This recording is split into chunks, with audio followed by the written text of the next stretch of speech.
Hi, it's Ray from IELTS Focus. So in this lesson, I want to take a look at IELTS Speaking Part 2.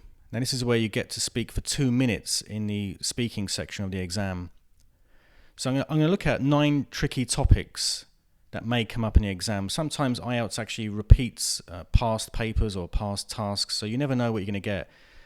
And it's also very useful to practice these. So I've outlined some ideas on how to approach them, and I've outlined a useful structure. But I haven't given a specific model answer because there's so many different ways to answer them. And actually, you shouldn't be really memorizing parts of a model answer anyway. The main thing is you just got to speak for 2 minutes on that specific topic that's on the card. So let's take a look anyway. Okay, so let's take a look at some difficult topics in IELTS Speaking Part 2. First of all, we need to look at some key points about the speaking section, Part 2 of the speaking section. So you get 1 minute to prepare in the exam, you get a pencil and paper, and you can write down notes. But don't write whole sentences or a script in this 1 minute because you just won't have the time. So instead you should be just writing down key words that you can refer to. And also when you start speaking, try not to keep staring at your notes as it tends to interrupt your fluency. I've had students before who do good preparation for that 1 minute, and then when they start speaking, they're just staring at their notes, rigidly looking at the notes, and it tends to kind of hold up their fluency. So the notes that you make are just there to kind of give you ideas, or like signposts, as it were. And the points on the cue card are really just there to help you get ideas. You don't have to use those bullet points if you don't want to. You can use your own story. And if you have no idea, then just make up a story. So you'd need to use your imagination there. It doesn't have to be true. The examiner only wants to hear how you're using English because they're marking you on 4 criteria, which is fluency, pronunciation, grammar and vocabulary. And of course, you have to talk non-stop for 2 minutes, so make sure you're well prepared in telling a story, because really it's just telling a story, part 2. And use a structure so you can refer to the past and the future. For example, let's say you get this cue card. Now here it says, talk about an important decision you had to make, when you made the decision, what you had to decide, and whether it was a good decision and how you felt. So this is in the past tense. So obviously you'll begin your talk about something in the past, a decision you made in the past, but you can also add the present and future. So here you can talk about a specific decision you made in the past. Maybe it was what to study at university, or what job you decided to do, whatever it may be. Talk about how you felt about that, and also talk about the result. Was it a good decision in the end, or was it a bad decision? Then you can bring in something about the present moment. So you could talk about a decision you're facing right now and how you feel about that. It could be something very simple. For example, where to go on your day off. Maybe you've got a couple of days off next week and you can't decide, where to go. So you're trying to make a decision about what to do for your day off. So it's pretty straightforward, pretty simple. And you can bring in something from the future. You can talk about a decision that you'll have to make in the near future, such as changing your job, or maybe you want to move overseas and you're planning to move overseas in a few months. So you've got 3 stories to play with. You're not just talking about one important decision in the past, because you'll run out of time if you do that. You can also connect it to the present and the future. Now, of course, this structure may not work with every Task 2 topic, but it gives you an idea of how flexible it is. Now let's take a look at 9 tricky topics. So the first one is describe an interesting conversation you had recently. Now, this could be a conversation you had with your friend. You can explain why you found it interesting, give some details about the content of the conversation. Also mention location, because the task says where the conversation took place. So it could be in a conversation that was in a coffee shop, or maybe you're talking to your friend online, or in a party, or whatever it may be. Now, you don't have to follow these bullet points. Of course, you can use your own ideas, but stay on the topic of an interesting conversation that you had recently. Now, if you can't think of a recent conversation, you can modify it and talk about a conversation you had many years ago. So, if you're stuck thinking about a conversation you had recently, then don't worry about it. Talk about the past. It could be a chat that you had with your neighbour or a co-worker, or even a conversation with someone, at a party that you found interesting. For example, I was recently talking to my friend about a very interesting music documentary I saw on Netflix. Now, we both like music documentaries, so we had a very long, interesting chat about that. Next one is describe a plant that is grown in your country. Now, this is pretty straightforward. You can talk about a crop that is grown in your country, like rice or corn or soybeans or wheat, cotton, something that farmers grow. It doesn't have to be house plants. It can be plants growing in the wild. Talk about how important this plant is to your country. If it's a rice plant, obviously it's a staple food source. Also talk about which part of the country it's grown in, what kind of climate is needed for it to grow. How long has it been growing in your country? Is it a newly introduced crop? Maybe there's a specific type of plant or flower that your country is famous for, some popular, well-known plant or flower in your country. You could talk about that. Now, note the task is not actually about trees, it's specifically about a plant. But of course, if you have no idea of a plant, then you could modify it and talk about trees. But ideally, you should stick on the topic of a plant grown in your country, or even a flower. Now, keep it simple and extend your points. Give your opinion about the plant. If it's a food crop, you could talk about how important it is to the economy and that it's a crucial source of food, and so on and so forth. Now, this is describe a place near water that you enjoyed visiting. So this is in the past tense. It's actually quite easy. You could talk about a time you went on holiday to the beach, what you did there every day. Maybe you're swimming or snorkeling or doing water sports. It could have even been a day trip to the seaside, or it could have been a trip to a lake in your country somewhere, where you went fishing by the river. The task obviously uses the past tense, so you can actually talk about a time in your childhood where you played in water, such as a pond or a lake that you used to visit with your family.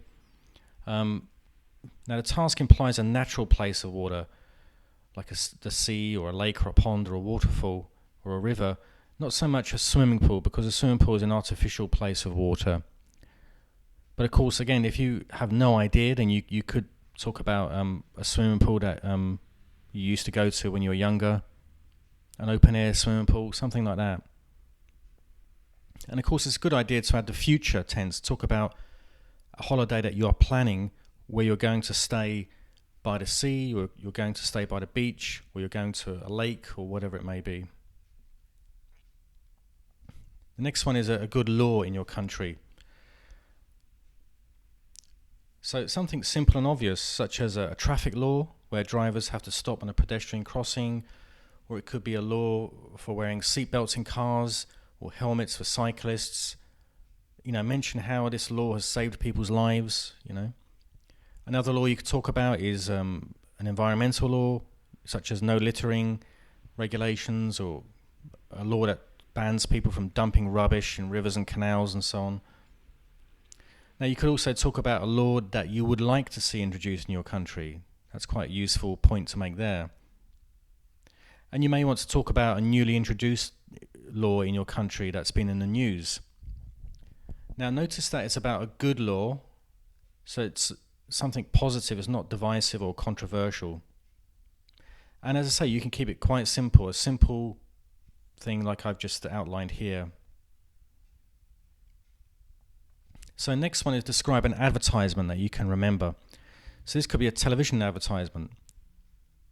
Think about a funny ad you saw on TV, as these tend to be the most memorable. Talk about why it was funny, what kind of product it was advertising. Talk about how often it shows on TV. It could be an advert maybe you saw in a magazine or a newspaper, or even an advertisement you heard on the radio. It could be a thought-provoking ad, something that gets you thinking about a particular issue. Obviously, mention where you saw it, when you saw it, give details about what happens in it, what kind of product it is, and so on. For example, I remember when I was a kid, I used to see adverts on TV, and I still remember some of those adverts, so I could even use that as an example if I was doing the talk. Now you could also use that in your example. Next one is describe a colourful event. Now the first thing that comes to my mind is a festival, such as a carnival, a Halloween parade, maybe Chinese New Year celebrations, or in Japan they have the Hanami season. So you could talk about a festival in your hometown or your country that's very colourful. Maybe people wear traditional costumes, there's fireworks displays, there's food stalls with colourful food and spices and so on. Now one of my students described a flower show that she went to that had lots of beautiful, very vivid colours on the flowers, and it was a popular flower show that happens once a year. Now the keywords here are colourful and event, so just stay on that topic. Now next one is describe a journey that took longer than expected, so longer than expected. Think of a time that you were stuck in traffic. Where were you going? Why was there so much traffic? Did you feel frustrated? Who were you with at the time? Add some detail to your talk. Maybe you're flying to another country and the plane was delayed, or it could have been a train cancellation while you were traveling. Now you can also connect it to another story, such as a time when you missed a flight and you had to wait at the airport for a day or two. So the whole journey might have taken a couple of days. And it may even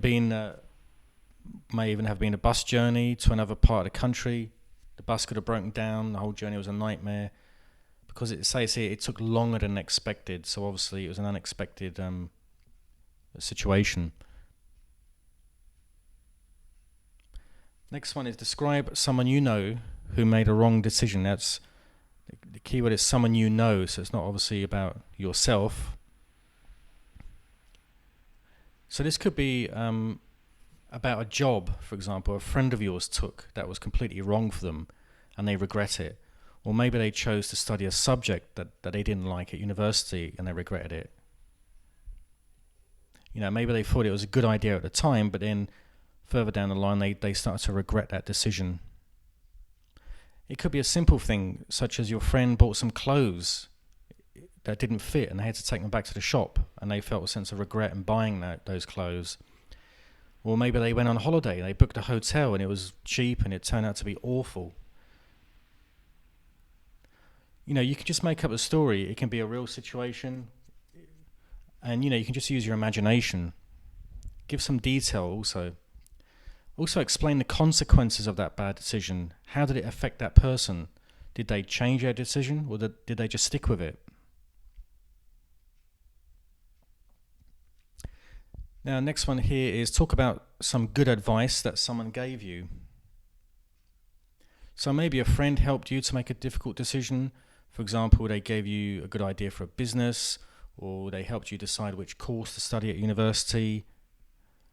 Maybe a friend told you where to visit in a particular country that you want to go to. They gave you recommendations, such as what bars are good, what places there are to see, the kind of food to eat. Talk also about the result of taking the advice. Did it improve your life? Was it useful advice? Was it bad advice? But of course it says here good advice, so I'd stick on the topic of good advice. It could also be a co-worker who gave you good advice when you started a new job.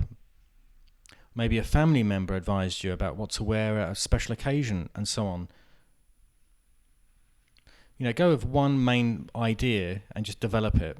You don't need all these ideas. These are just here just to kind of give you just to brainstorm points you could talk about. But you could go one, maybe two ideas. And the task is about someone who gave you advice, not the other way around. Okay, so let's take a look at what you can do with these ideas. Now, the first thing is you have to be selective. Now, although I've given a lot of ideas for each topic, you need to really select one or two kind of central ideas that you can use to develop the story. So don't treat it like a shopping list, jumping from one point to the other.